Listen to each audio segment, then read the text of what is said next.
So hello everyone, welcome to this channel. তো যারা যারা ম্যাকআউটের অড সেমিস্টার এক্সামিনেশন দেবে 13 তারিখ থেকে, তাদের সব থেকে বড় একটা ঝামেলা বা সব থেকে বড় প্যানিকের জায়গা হচ্ছে যে দাদা আমরা কিভাবে থিওরি এক্সাম আর প্র্যাকটিক্যাল এক্সাম একসাথে মেনটেন করব। তার কারণ হচ্ছে আমার মনে হয় যে এবারই প্রথম এরকম হচ্ছে যে যখন থিওরি আর প্র্যাকটিক্যাল এত ক্লোজ ডেটসে হচ্ছে, ঠিক আছে। এর আগে হয় কি হয় যে থিওরি এক্সামস আগে হয়ে গেল, তার হয়তো 4-5 দিন পর থেকে প্র্যাকটিক্যাল এক্সাম হলো, তাহলে কি হয় যে থিওরি এক্সামটা মেন একটা কনসার্ন থাকে, টেনশন থাকে পরীক্ষা দিতে যাওয়ার, সেটা হয়ে যাওয়ার পর প্র্যাকটিক্যালি ইজিলি আমরা দিয়ে দিই, ঠিক আছে। কিন্তু এবারে ঝামেলাটা কি, থিওরির আগে আমরা জানি যে সবাইকে একটা রিভিশন দিতে হয় বা একটা টেনশন কাজ করে থাকে, যতই আমরা আগে পড়াশোনা করি পরীক্ষার আগের দিন বা আগের দিন রাতে যে পড়াশোনাটা সেটা কোথাও না কোথাও ভাইটাল। এবার সেই জায়গাটা দাঁড়িয়ে পর যদি প্র্যাকটিক্যালের জন্য আলাদা করে কলেজ যেতে হচ্ছে বা প্র্যাকটিক্যাল এক্সামের একটা আলাদা করে টেনশন আছে, কারণ আমরা জানি যে যদি তুমি প্র্যাকটিক্যাল এক্সামে ফেল করেছো তাহলে তোমার ইয়ার ল্যাগ চলে আসবে। তো এই ওভারঅল যে টেনশন, ওভারঅল যে স্ট্রেস, সেটা কিভাবে তুমি মেনটেন করবে, কিভাবে ব্যালেন্স করবে, কি উপায় আছে, সেই ব্যাপারে আজকের এই ভিডিওতে আমি তোমাদের সাথে ডিটেলসে কথা বলবো। তো মানে অলওয়েজ আমি যেরকম তোমাদের সাপোর্ট করে থাকি আজ 2 থেকে 3 বছর ধরে ম্যাকআউটের প্রচুর কয়েক হাজার কয়েক লাখ স্টুডেন্টসকে কিন্তু আমি গাইড করে যাচ্ছি, সেটা পেডে হোক বা ফ্রিতে হোক, সেটা কোর্সেসের থ্রু দিয়ে হোক, অ্যাপের থ্রু দিয়ে হোক, কিংবা ইউটিউবে ফ্রি ভিডিওজের থ্রু দিয়ে হোক, বা হোয়াটসঅ্যাপে প্রচুর স্টুডেন্টসের সাথে আমি রেগুলার আর কি কমিউনিকেশন করে পরও কিন্তু হেল্প করে থাকি। তো এবার ব্যাপার হচ্ছে যে দেখো, এই যে থিওরির আগে প্র্যাকটিক্যাল যেটা তোমাদের পড়েছে সেটা নিয়ে এত টেনশন করলে চলবে না, এটাকে পজিটিভ ওয়েতে নিতে হবে। কিরকম পজিটিভ ওয়েতে? ধরো তুমি একজন ফার্স্ট সেমিস্টারের স্টুডেন্ট, এবার তোমার ফিজিক্স ল্যাব আছে, কেমিস্ট্রি ল্যাব আছে, বেসিক ইলেকট্রিক্যাল ল্যাব আছে, ধরো এই সাবজেক্টের ল্যাবগুলোই আছে। এবার তুমি ভাবো এই হিসেবে না যে ল্যাবের যে পরীক্ষাটা সেটা হয়তো আমার কাছে একটা মক টেস্ট। কেন বলতে চাইছি, তার কারণ হচ্ছে যে দেখো, তুমি যে প্র্যাকটিক্যালের এক্সামটা দিতে কলেজে যাবে না, সেখানে আলাদা করে তোমাকে যে অন্য আউট অফ সিলেবাস কিছু কোশ্চেন জিজ্ঞাসা করা হবে তা কিন্তু নয়। যেটা তোমাদের সিলেবাসে আছে বা যেগুলো থেকে তোমাদের প্র্যাকটিক্যালে ল্যাব করানো হয়েছে সেখান থেকেই কাউন্টার কোশ্চেন করা হবে। সেটা নিয়ে অত টেনশন করার বা ভয় খাবার কিছু নেই। যাদের প্রপার খাতা, মানে প্রতিটা প্র্যাকটিক্যাল বা প্রতিটা ওই হয় না যে এক্সপেরিমেন্টের যদি প্রপার আর কি লেখা থাকে আর সাইন করা থাকে আর অ্যাটেন্ডেন্স যদি একটু ঠিকঠাক ব্যালেন্সড থাকে, তাহলে তাদের কনসার্নের কোনো জায়গা কিন্তু নেই।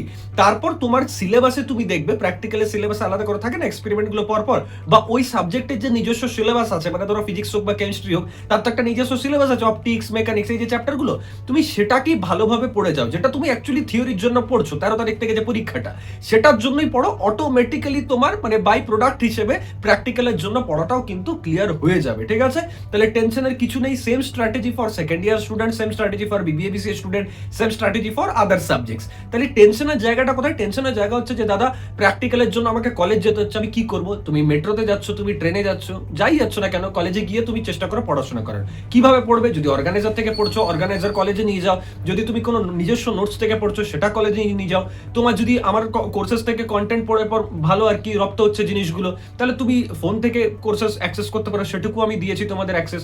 তোমরা চাইলে নিজেরা, যারা স্টুডেন্টস আছো, যারা কোর্স কিনেছো, তারা একটা অ্যাক্সেস ফোন থেকে পাবে আর একটা ল্যাপটপ থেকে পাবে ইচ স্টুডেন্ট। তাহলে তোমরা সেই হিসেবেও কিন্তু কোর্সটাকে ইউটিলাইজ করে পর পড়তে পারো। তাহলে মোদ্দা কথা হচ্ছে যে আমাকে এখন টাইম ওয়েস্ট করলে কিন্তু চলবে না। দেন কলেজে যখন টিচার আমাকে কিছু জিজ্ঞাসা করছেন প্র্যাকটিক্যালের সময়, আমি কি করব? আমি যা জানি ওই রিলেভেন্ট, ধরো মেকানিক্সের চ্যাপ্টার থেকে কিছু একটা সিম্পল হারমোনিক মোশন বা কোনো একটা জায়গা থেকে কিছু জিজ্ঞাসা করেছে, আমি হয়তো অ্যাকিউরেট অ্যান্সারটা জানি না, আমি ওই রিলেভেন্ট যা জানি সেটাই বলতে শুরু করবো। ধরো আমি আমার নিজের সাবজেক্টের উদাহরণ দিয়ে বলছি। ধরো কি আমাকে জিজ্ঞাসা করলো যে আচ্ছা ট্রান্সফরমারের ইকুইভ্যালেন্ট সার্কিটে রিঅ্যাক্ট্যান্স কাকে বলে, তো আমি ধরো জানি না, তো আমি কি বলবো?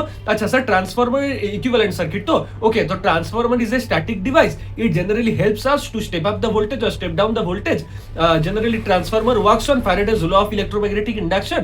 তখন স্যার হয়তো বলবেন আমি জিজ্ঞাসা করেছি ইকুইভ্যালেন্ট সার্কিট কাকে বলে বলো।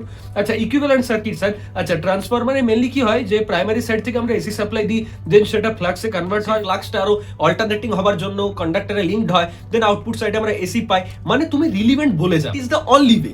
এবার ঘটনা হচ্ছে যদি জানা থাকে সেই রিলেভেন্ট কিছু করেছো বা প্র্যাকটিক্যালি কিছু তুমি করার সময় তোমার মনে আছে যা পড়েছো, সেটাকে কনফিডেন্সের সাথে বলতে হবে, চুপ থাকলে কিন্তু চলবে না।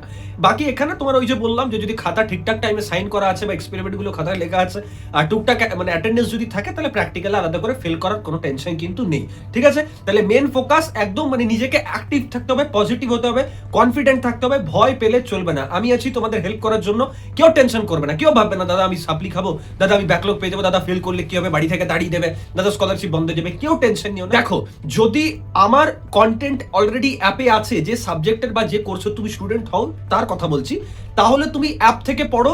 আমি তোমাকে 2000% চ্যালেঞ্জ দিয়ে বলছি, তোমার কিন্তু ব্যাকলগ আসবে না যদি ঠিকঠাক ভাবে পড়ে পরীক্ষা দিতে গেছো আমার কথা শুনে পর।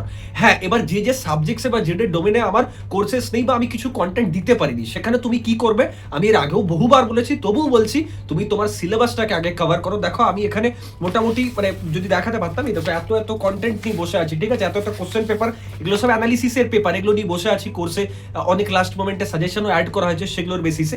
তো আমি একটাই কথা বলতে চাই যে আগে সিলেবাস কভার, দেন প্রিভিয়াস ইয়ার কোশ্চেন মুখস্থ করো, আর প্রিভিয়াস ইয়ার কোশ্চেন যে কনসেপ্ট থেকে এসছে সেই কনসেপ্ট থেকে গুগল থেকে বা ইউটিউব থেকে তুমি কোশ্চেন অ্যান্সার একটু দেখে যাও। আর চেষ্টা কি করবে যে যখনই পড়তে বসবে এরকম খাতা নাও, একটা পেন নাও এবং লিখবে, পয়েন্টগুলো লিখবে, লেখার অভ্যেসটা করতে হবে, কারণ পরীক্ষায় কোথাও না কোথাও ভাবে মানে বড় আকারে লেন্দি অ্যান্সার তোমাকে লিখে আসতে হবে, ঠিক আছে। তো এখন থেকে অভ্যেসটা করলে তোমাদেরই সুবিধা। বাকি আবারও বলছি, কেউ ভয় খাবে না, কেউ প্যানিক করবে না পরীক্ষা নিয়ে, আমি আছি তোমাদের সাপোর্টের জন্য। সেই 7 দিন বা এই যে 10 দিন পরীক্ষা চলবে না, টিল মানে 25 তারিখ বা 26 তারিখ অবধি, আমি দরকার হলে ডেলি লাইভ সেশন হবে এই চ্যানেলে, দরকার হলে ডেলি 10খানা করে ভিডিও শর্টস আপলোড করব, যাতে তোমাদের এনার্জি একদম বুস্টেড থাকে। So don't worry, focus on your preparation. বাকি কোর্সে যা কন্টেন্ট আছে মন দিয়ে পড়ো, যেভাবে কন্টেন্ট আমরা এত এফর্টস দিয়ে ডিজাইন করেছি না, সেখানে ইজিলি আন্ডারস্ট্যান্ডিং ওয়েতে তুমি যদি পড়ে যাও, পরীক্ষাতে ভালো মার্কস থেকে তোমাকে কেউ আটকাতে পারবে না, ঠিক আছে। চলো দেখা হচ্ছে নেক্সট ভিডিওতে। Thanks everyone, best of luck.